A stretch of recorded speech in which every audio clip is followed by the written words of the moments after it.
Allazi khalaqas samawati wal arda wa ja'ala dhulumati wan nur summa allazina kafaru bi rabbihim ya'dilun huwa allazi khalaqakum min tinin summa qada ajala wa ja'ala musamman 'indahu summa antum tamtarun.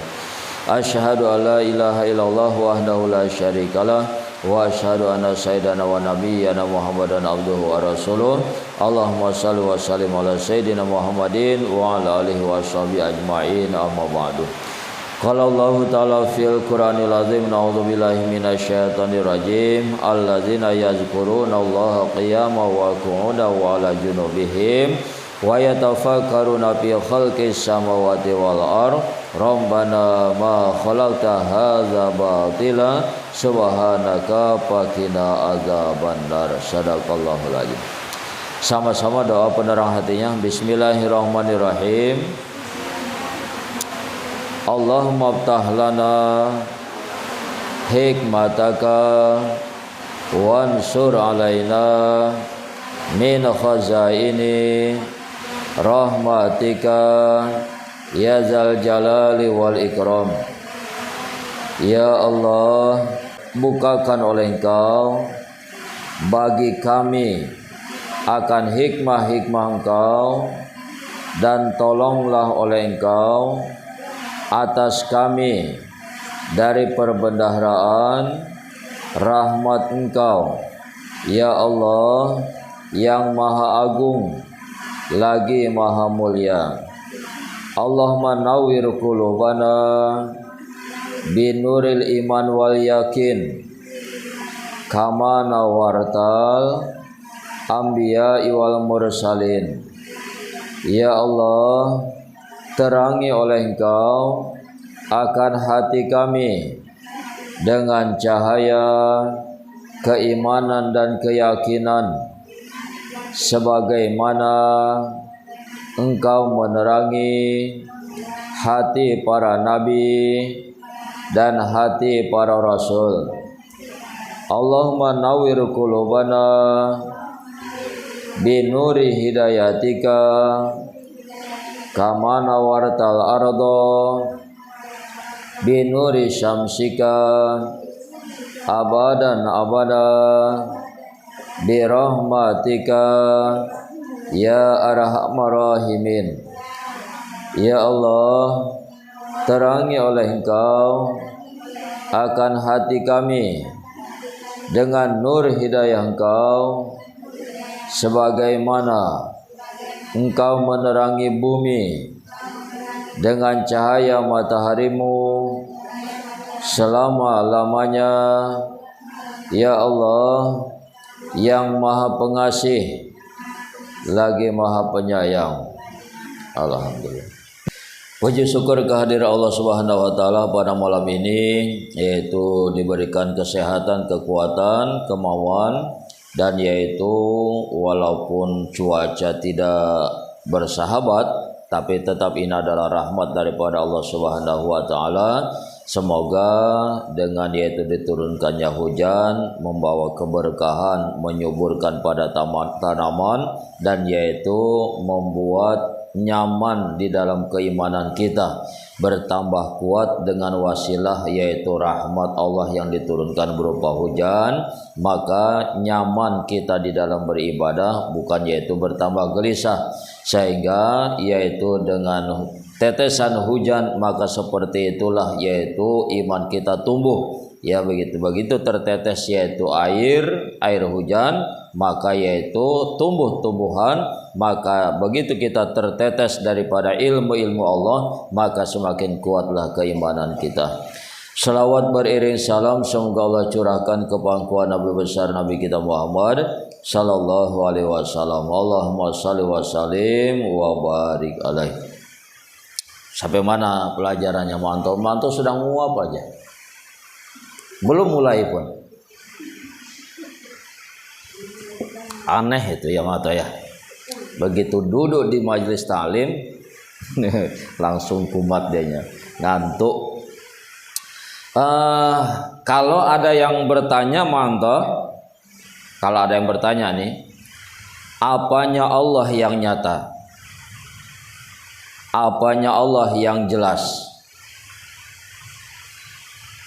Apanya Allah yang nyata, yang terang, yang jelas? Jawabannya macam mana itu? Iya, apanya Allah yang nyata? Jawabannya macam mana? Jawabannya maksudnya. Kalau ada yang bertanya apanya Allah sih yang nyata, yang jelas, yang terang itu? Jadi jawabannya yang nyata, yang wujud, yang jelas, yang terang itu adalah zatnya, sifatnya, asmanya dan af'alnya. Jadi yang wujud, yang nyata, yang jelas, yang terang tentang Allah itu adalah zatnya, sifatnya, asmanya dan af'alnya. Kalau zat, apa itu zat? Dirinya. Yang disebut zat adalah jati dirinya. Ya, dirinya memang. Gitu ya. Kalau yaitu disebut sifat adalah perilakunya. Kalau disebut asma adalah nama-namanya. Ya, kemarin sudah disebutkan 4000 nama dan yang tercantum di dalam Al-Qur'an 99 Asmaul Husna dan dirangkum lagi menjadi 20 sifat. Yang 20 sifat dibagi menjadi 4. Yang pertama dari 20 sifat dibagi 4. Yang pertama apa namanya? Lupa. Nafsiyah. Yang 20 sifat dibagi kepada 4. Yang pertama namanya sifat nafsiyah. Yang kedua dinamakan sifat salabiyah. Yang ketiga dinamakan sifat ma'ani. Yang keempat disebut dengan sifat maknawiyah. Hafal gak itu? 99 asma Allah diringkas, dirangkum menjadi 20 sifat supaya mudah ngapalnya. Dari 20 sifat dibagi 4. Yang pertama sifat nafsiyah. Yang kedua dinamakan sifat salabiyah. Yang ketiga dinamakan sifat ma'ani. Yang keempat dinamakan sifat ma'nawiyah. Apa itu sifat nafsiyah? Sifat nafsiyah yaitu ada dengan sendirinya tanpa diadakan. Ada dengan sendirinya tanpa butuh diadakan. Gitu ya. Jadi awal tanpa permulaan, akhir tanpa kesudahan. Itulah yang dinamakan nafsiyah. Begitu, adanya itu tanpa diadakan. Apa itu salabiyah? Sifat salabiyah adalah menafikan, menyingkirkan, menjauhkan sifat-sifat yang tidak layak bagi Allah. Sifat kekurangan, misalnya tidur, makan, butuh tempat, butuh waktu, butuh ruang, apalagi butuh kawin, ya, butuh pasangan, butuh tidur. Itu namanya perkara yang tidak layak. Itulah salabiyah tadi. Sifat salabiyah adalah menafikan sifat-sifat yang tidak layak bagi Allah. Yang ketiga sifat ma'ani. Sifat ma'ani adalah sifat yang zahir bagi Allah. Sifat maknawiyah yang keempat adalah sifat yang batin bagi Allah. Gitu ya. Bisa ingat itu? Mantap. Jadi kalau ditanya apanya Allah sih yang nyata, yang wujud, yang jelas, yang terang itu, maka jawabannya adalah zatnya, sifatnya, asmanya, af'alnya. Jadi kalau disebut af'al, ini perbuatan, ya, sama dengan rukun fi'li katanya, rukun kauli, rukun kolbi, ya, rukun sholat. Ada berapa itu rukun sholat? Rukun sholat ada berapa? 13. Yang tersembunyi apa namanya? Rukun apa? Dari rukun yang 13 itu masih ada rukun yang tersembunyi. Apa itu? Tumakninah. Tumakninah tidak disebutkan dalam rukun 13. Padahal itu jadi rukun dia. Kalau enggak tumakninah enggak sah dia. Jadi ada rukun yang tersembunyi, ya, yang rukun rahasia, itulah namanya tumakninah. Nah, kalau sama tumakninah berarti 14 itu. Bukan rukun 13, rukun 14 jadinya. Nah, tumakninah setiap gerakan tumakninah. Itu kita takbir tumakninah, ruku tumakninah, sujud tumakninah, gitu ya, pakai tumakninah. Karena yang dikatakan, yang disebut Allah itu terdiri daripada zat, sifat, asma dan af'al. Ya, sehingga kalau ditanya apanya Allah yang wujud, yang nyata, yang jelas adalah zatnya, sifatnya, asmanya, af'alnya. Karena Allah terdiri dari 4 anasir. Ya. Jadi anasir Allah itu 4. Itulah tadi yang disebutkan. Kalau ditanya apa anasir Allah? Ada berapa anasir Allah? Ada 4. Zat, sifat, asma, yang keempat af'al. Apa anasir yaitu Muhammad? Masih ingat nggak itu? Diulang-ulang aja itu yang kemarin. Anasir Muhammad ada berapa? Buka catatannya, mantap. Anasir Muhammad ada berapa? Kalau anasir Allah yang disebutkan tadi berapa? Anasir Allah berapa? Anasir Allah ada 4. Apa aja? Pertama sifat. Zat. Kedua sifat. Yang pertama zat, kedua sifat. 3 asma. Iya, yang keempat af'al. Masa nggak bisa ngingat itu aja pun? Ya, jangan belajar yang tinggi-tinggi. Perbuatan Allah. Af'al itu perbuatan Allah. Makanya di dalam sholat pun kan rukun fi'li katanya. Fi'li itu perbuatan. Jadi af'al itu diambil dari kata fi'li. Perbuatan. Af'al. Apa aja manto? Anasir Allah tadi apa aja? Yang pertama zat, yang kedua sifat, yang ketiga asma, yang keempat af'al.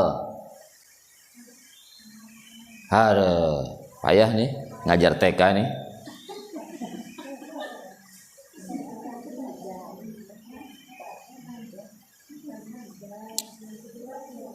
Ya, yang pertama zat, kedua sifat, yang ketiga asma, yang keempat af'al. Karena yang disebut Allah terdiri dari 4 unsur atau anasir. Anasir itu unsur. Karena yang disebut dengan Allah itu terdiri dari 4 anasir atau 4 unsur. Ya, zat, sifat, asma, af'al, gitu ya. Supaya kenal Allah maksudnya. Ya, jadi kita ini beribadah, menyembah, sholat harus kenal yang kita sembah. Siapa yang kita sembah? Ya, selama ini sudah 50 tahun, 60 tahun nyembah, nggak tahu yang kita sembah pun. Udah konslet. Banyak kali masalah. Nah, jadi bisa terjawab satu itu pun sudah alhamdulillah. Jadi kalau ditanya apanya Allah yang wujud, yang nyata, yang jelas, yang terang, maka jawabannya adalah zat, sifat, asma, af'al. Karena yang disebut Allah, yang dinamakan Allah itu terdiri daripada 4 unsur atau 4 anasir, yaitu zat, sifat, asma, af'al. Ya. Allah Allah 4 anasir. Ya, karena yang disebut dan yang dinamakan Allah itu terdiri daripada 4 unsur atau 4 anasir. Zat, sifat, asma, af'al.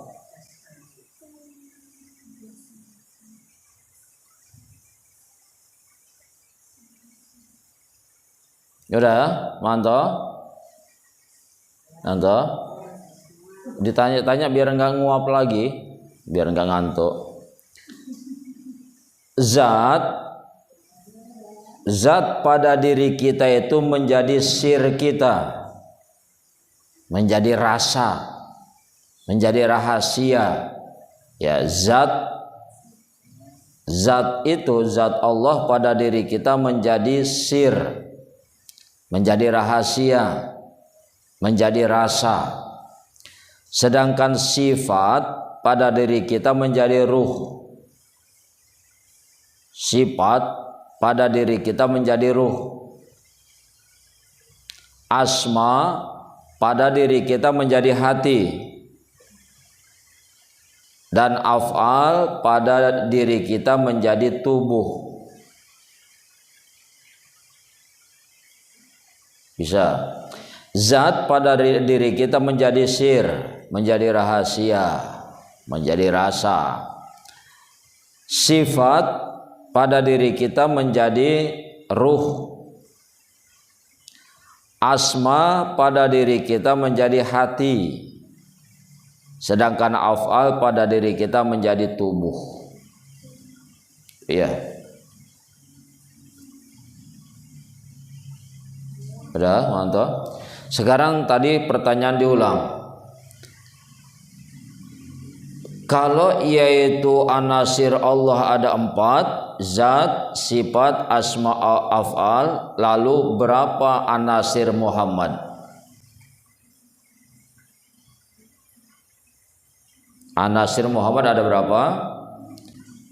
4.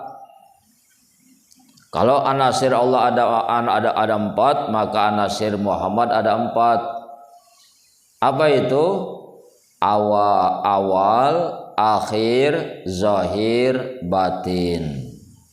Dia yang awal, dia yang akhir, dia yang zahir, dia yang batin. Anasir unsur atau anasir Muhammad ada 4. Awal, akhir, zahir, batin.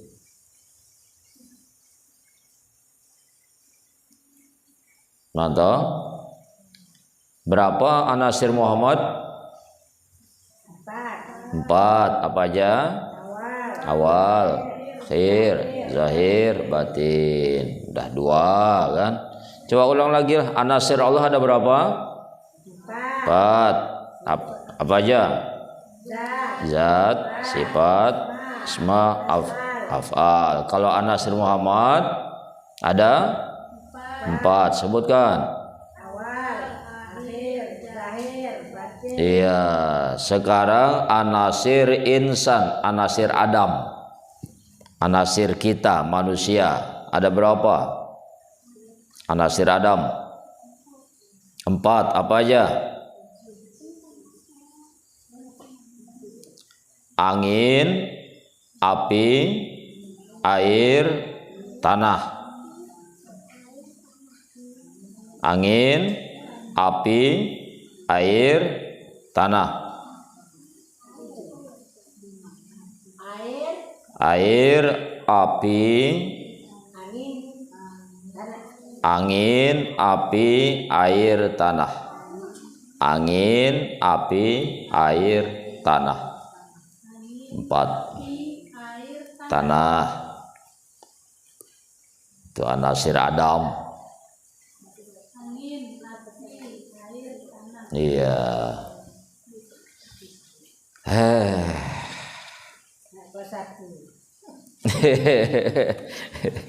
Ya, mengenal diri namanya. Diri kita ini terdiri dari unsur yang 4, anasir yang 4, angin, api, air, tanah. Ya. Ya.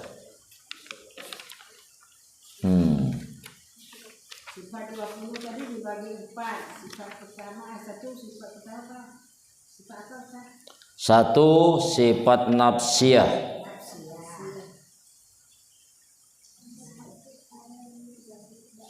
Nafsiyah. Yang kedua salabiyah. Salabiyah. Yang ketiga ma'ani. Ya. Keempat maknawiyah. Maknawiyah. Allah ada 4 anasir. Yang satu zat, yang kedua sifat, yang ketiga asma, yang keempat al-al. Nasir Muhammad 4 juga ya. Ya. Nasir Muhammad ada 4. 1 awal, akhir, akhir batin. Zahir batin. Zahir batin. Nasir Adam ada 4. Angin, api, air, tanah. Ya. PR langsung. Dah. Dari orang yang ada yang ini berapa nggak tahu memang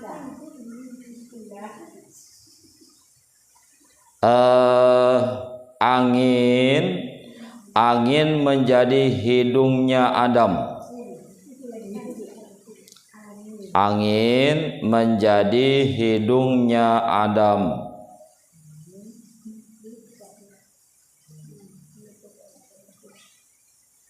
Angin menjadi hidungnya Adam. Api menjadi telinganya Adam. Angin tadi menjadi hidungnya Adam. Api menjadi telinga Adam.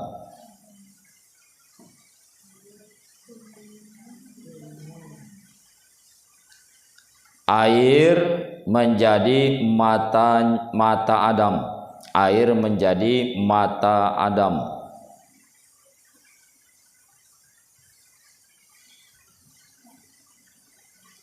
Tanah menjadi mulut Adam. Tanah menjadi mulut Adam.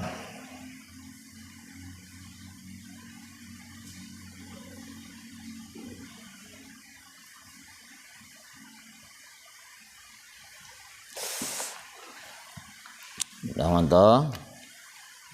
Coba ulang tadi mantap. Angin jadi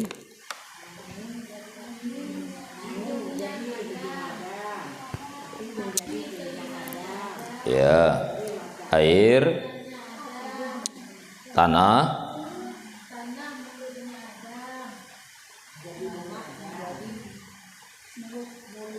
Maidah coba ulangi. Angin menjadi hidung Adam. Ya. Menjadi telinga Adam. Ya. Air menjadi mata Adam. Ya. Tanah menjadi mulut Adam. Ya. Sifat 20 terbagi 4 tadi, nafsiyah, salabiyah, ma'ani, ma'nawiyah. Sifat nafsiyah ada 1. Sifat nafsiyah ada 1, wujud. Wujud 1 dia. Jadi sifat nafsiyah, nafsiyah itu dirinya. Itu dirinya siapa? Dirinya aku. Siapa akunya? Allah. Gitu. Maka di sana sifatnya ada 1, yaitu wujud. Sifat salabiyah ada 5. Salabiyah ada 5. Kidam, baqa, mukhalafatu lil hawadis, qiyamuh binafsihi, wahdaniyat. Kidam, baqa, mukhalafatul lil hawadisi, qiyamuhu binafsihi, wahdaniyat.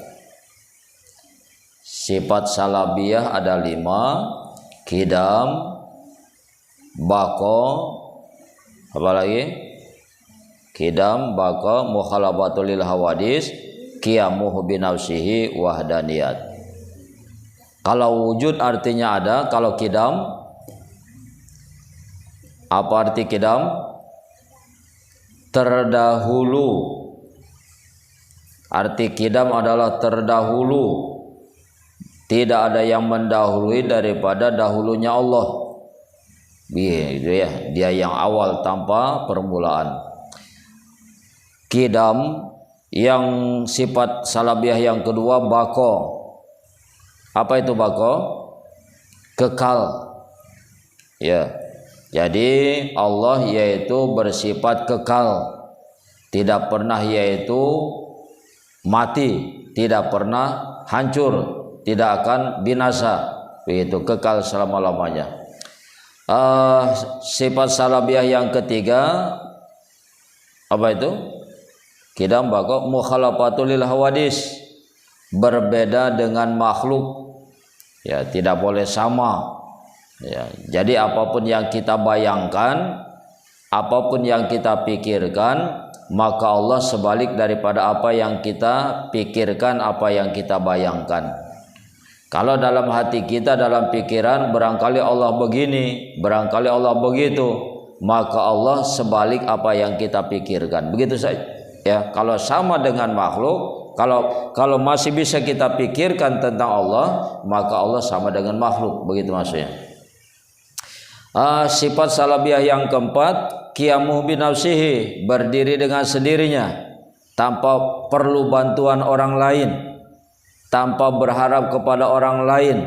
Begitu maksudnya, dia mampu untuk hidup sendiri, itu tanpa butuh bantuan orang lain, berdiri dengan sendirinya. Sifat salabiyah yang kelima adalah wahdaniyat, esa, tunggal, ya, tidak bisa tidak berbilang. Qul huwallahu ahad, Allah itu adalah esa. Esa, tidak berbilang, tidak yaitu tidak ada hitungan, tidak berbilang. Itulah yaitu sifat salabiyah. Sifat nafsiyah ada 1, wujud. Sifat salabiyah ada 5, qidam, baqa, mukhalafatul lil hawadis, qiyamuhu binafsihi, wahdaniyat. Qidam, baqa, mukhalafatul lil hawadisi, qiyamuhu binafsihi, wahdaniyat. Sifat ma'ani ada 7. Sifat ma'ani ada 7. Mana itu? Sama, basar, kalam, ilmu, kudrat, iradat. Yang ke-7, hayat. Sama, basar, kalam, ilmu, kudrat, iradat, hayat, ma'ani. Ya. Apa itu artinya? Sama mendengar, basar melihat, kalam berkata-kata, ilmu mengetahui, kudrat kuasa, iradat menentukan, hayat hidup. Itu sifat ma'ani. Sifat maknawiyah ada 7. Kalau sifat ma'ani tadi sifat yang zahir, yang nampak, sehingga sifat sama Allah nanti pada diri kita sebagai mulut, begitu ya. Sifat basar pada diri kita menjadi mata, begitu maksudnya itu. Kalam pada diri kita menjadi mulut, itu maksudnya. Sifat maknawiyah ada 7. Mana itu sifat maknawiyah? Sifat yang batin bagi Allah. Sami'un, basirun, mutakalimun, alimun, qadirun, muridun, hayyun. Ya, sifat maknawiyah. Sami'un, basirun, mutakalimun, alimun, qadirun, muridun, dan hayyun. Itu ya, itu dia. Jadi pas 20 sifat dia.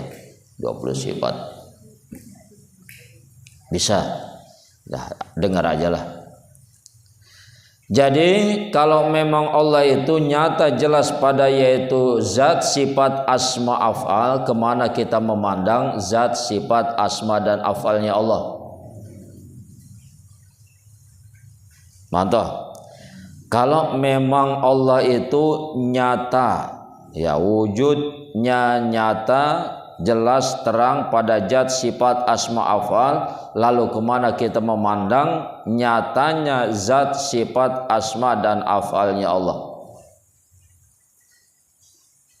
Gimana jawabannya itu? Jadi tempat kesempurnaan memandang zat sifat asma dan af'alnya Allah itu pada diri insan. Kemarin kan sudah diterangkan.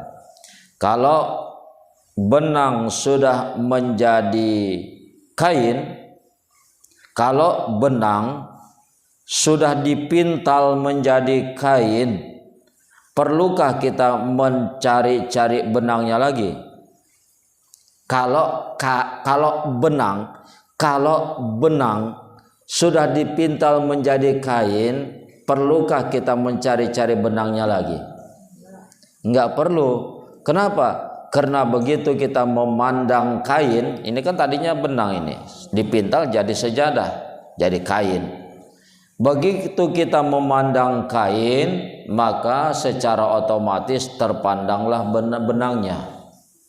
Itu maksudnya. Begitu kita melihat kain ini, maka sudah otomatis kita terlihatlah yaitu benangnya. Itu maksudnya. Ya. Apa itu maksudnya?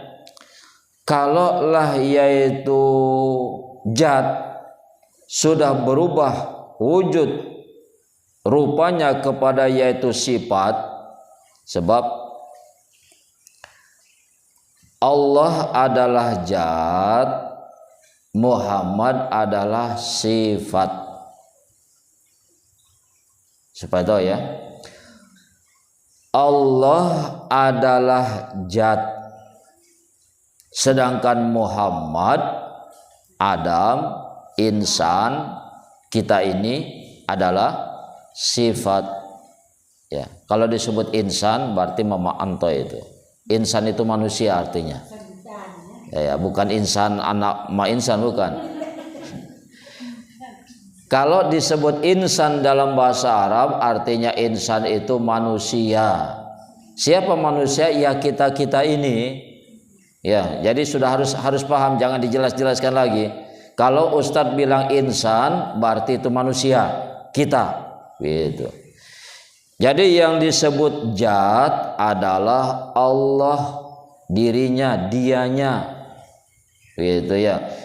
Yang disebut sifat adalah yaitu Muhammad, Adam, insan, kita ini. Gitu. Sudah jelas? Mana zat, mana insan? Siapa zat? Allah. Siapa sifat? Muhammad, Adam, insan, itu ya.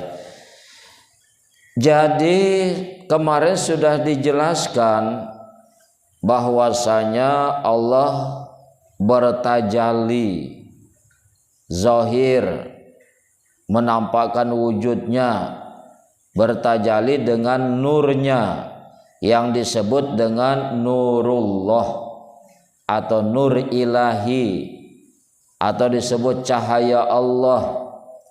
Begitu sudah bertajalli berwujud dengan nurullah, nur ilahi, dengan cahaya Allah, maka nur Allah bertajalli kepada nur Muhammad.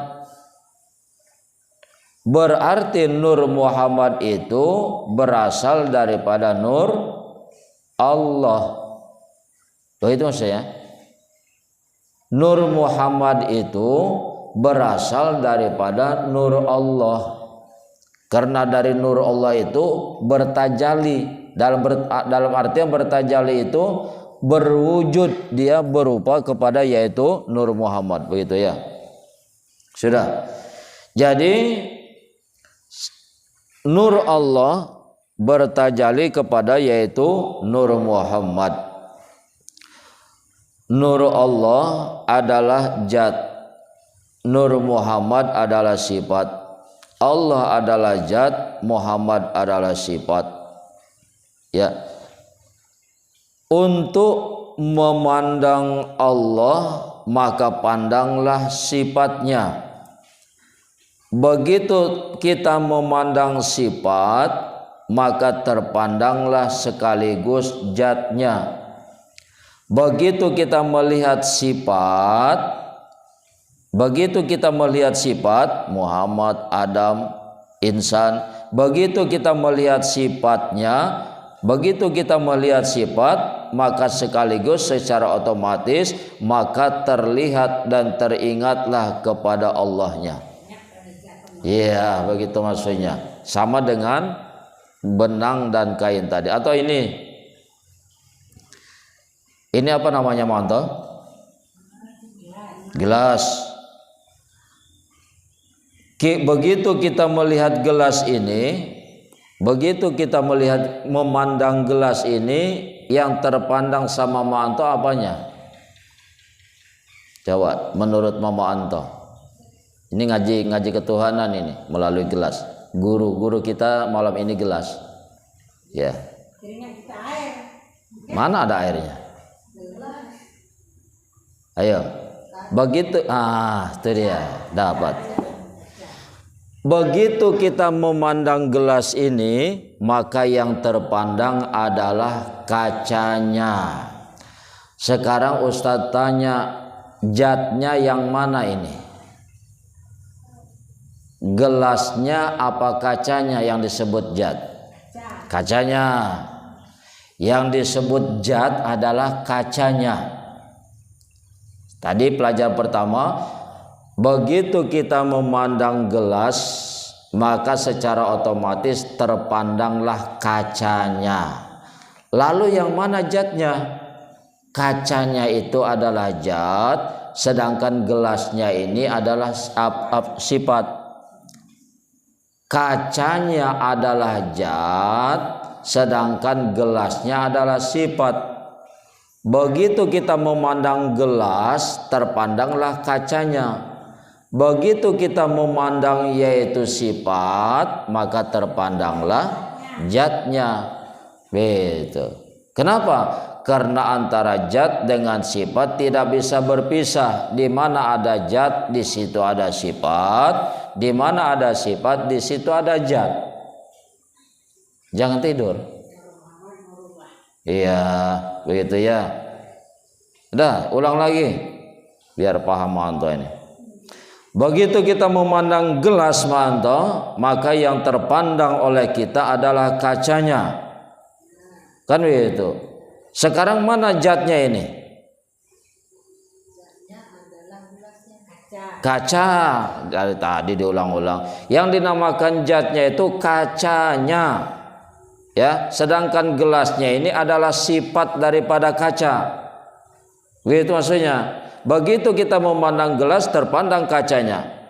Di dalam ketuhanan, begitu kita memandang sifat, karena gelas ini adalah sifat, kaca zatnya, gelas sifatnya.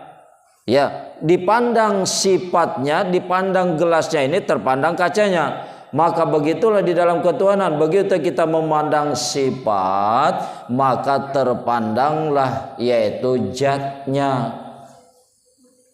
Siapa zat? Allah. Siapa sifat? Begitu kita memandang Muhammad, memandang Adam, memandang Ihsan, maka terpandanglah, teringatlah kepada Allahnya. Sudah. Sekarang bagi kaca, gelas ini apanya? Bagi kaca, gelas ini apanya dia?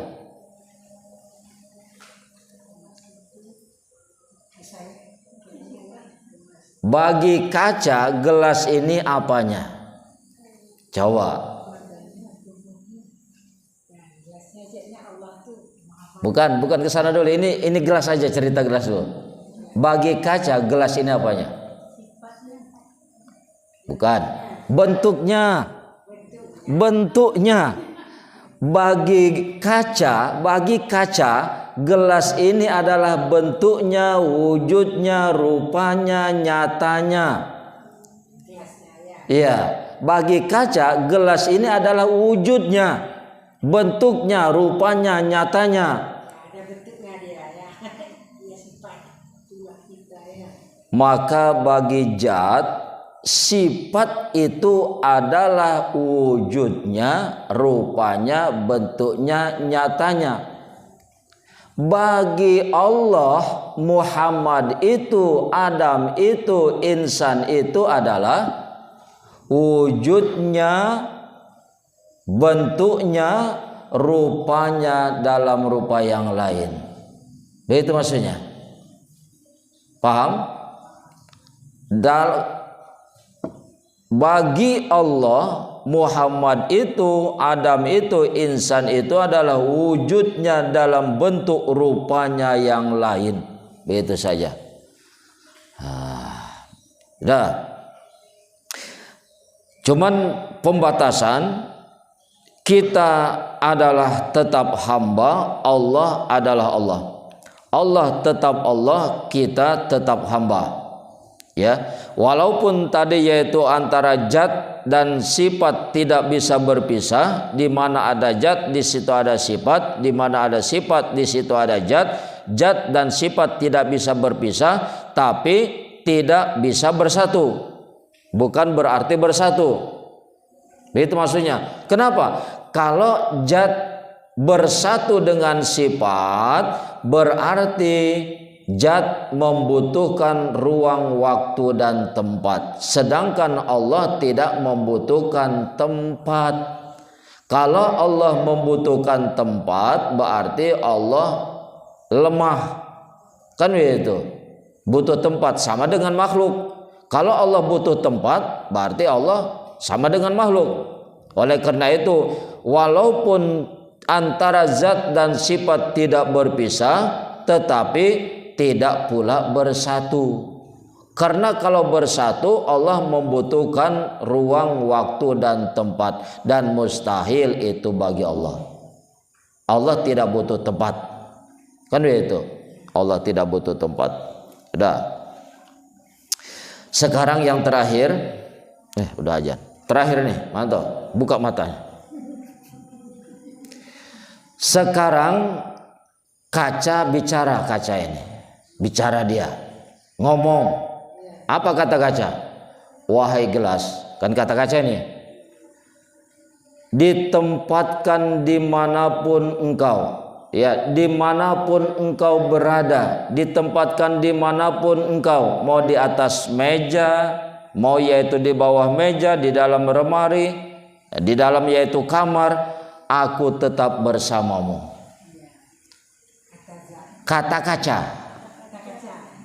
Kata kaca ngomong sama gelas nih. Kata kaca, wahai gelas, dimanapun engkau ditempatkan, dimanapun engkau diletakkan, mau yaitu di atas meja, di atas lemari, di dalam yaitu lemari rak piring, di mana lagi kita letakkan, di dalam yaitu peti, aku kata kaca tetap bersamamu. Apa itu maksudnya? Kata Allah, wahai hambaku, dimanapun kau berada, kan begitu, dimanapun kau ditempatkan, mau di dalam rumah, di dalam peti, di dalam tanah, di dalam batu, aku tetap yaitu bersamamu. Begitulah Allah bersama kita. Karena yaitu tidak berpisah, di mana ada zat di situ ada sifat, di mana ada sifat di situ ada zat. Maka kata Allah, wahai hambaku, aku tetap bersamamu dimanapun engkau berada. Begitu maksudnya. Maka dengan ini kita harus yaitu merasa diperhatikan oleh Allah dimanapun dan kapanpun, bahwasanya Allah tetap bersama kita. Oleh karena itu berhati-hatilah kita di dalam yaitu berbuat, bersikap, dan berkata. Kenapa? Karena Allah tetap bersama kita dimanapun kita berada. Sudah paham? Ya, itu ya. Jadi Allah tetap bersama kita sebagaimana tetap bersamanya kaca dengan gelas. Gitu. Dah, mudah-mudahan bermanfaat. Untuk jangan libur-libur ngajinya. Untuk depan nanti pertemuan depan yang kita bahas yaitu mandi taubat. Mandi taubat itu sudah dibicarakan sama saya kemarin bahwasanya ada 4 tahap secara syariat, secara tarekat, secara hakikat, dan yaitu secara ma'rifat.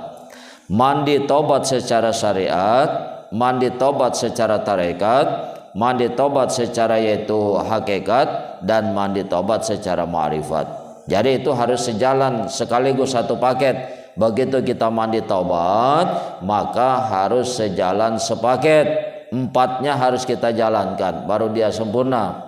Dan kalau bisa setiap mau sholat tahajud mandi taubat, biasakan. Setiap mau tahajud malam maka didahului dengan mandi taubat, biasakan, rutinkan ya, begitu dari sekarang supaya bersih dia, zahir batinnya, luar dalamnya. Ya, bertemu dengan Allah nanti sudah bersih. Ya, mudah-mudahan. Sudah kita tutup. Subhanakallahumma wa bihamdika asyhadu an la ilaha illa anta astaghfiruka wa atubu ilaik. Subhanallah walhamdulillah wa la ilaha illallah wallahu akbar wa la haula wa la quwwata illa billahil aliyil azim. Assalamualaikum warahmatullahi wabarakatuh.